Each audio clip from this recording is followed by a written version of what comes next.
Speaking English is like learning basketball. You improve by playing on the court, not by sitting on the sidelines memorizing the rulebook. This is why we prioritize fast delivery over grammatical perfection.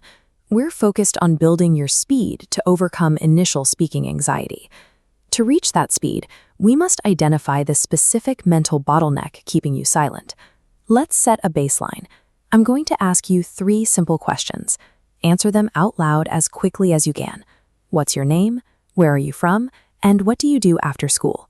You have 3 seconds for each. Ready? Go. Last one. If you froze or missed those windows, it's not because you didn't know the words.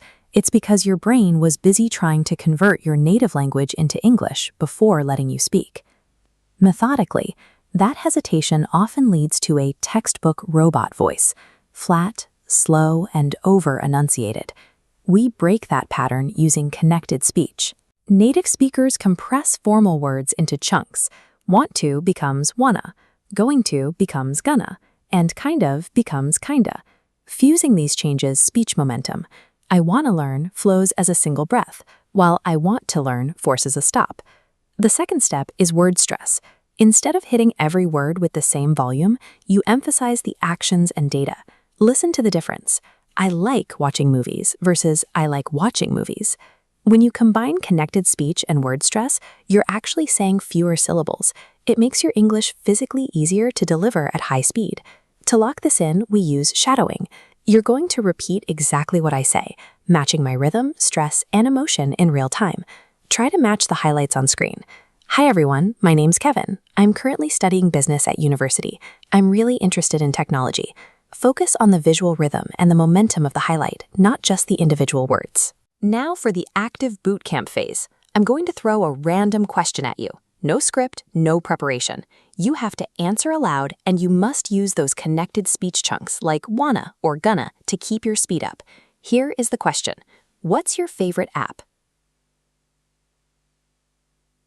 If you generated an answer before that gauge emptied, you just bypassed the translation step. You're firing direct English reflexes.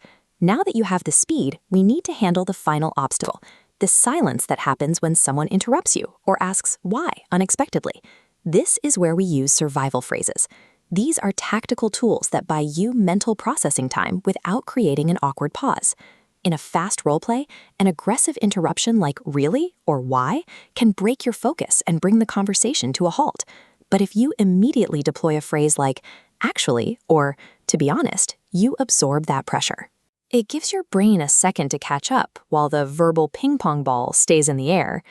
We've now covered our 3 core mechanics, using connected speech for rhythm, the 3-second rule to stop translation, and survival phrases to handle pressure. Fluency isn't about knowing every word in the dictionary. It's about having the trained reflexes to keep the conversation moving, no matter how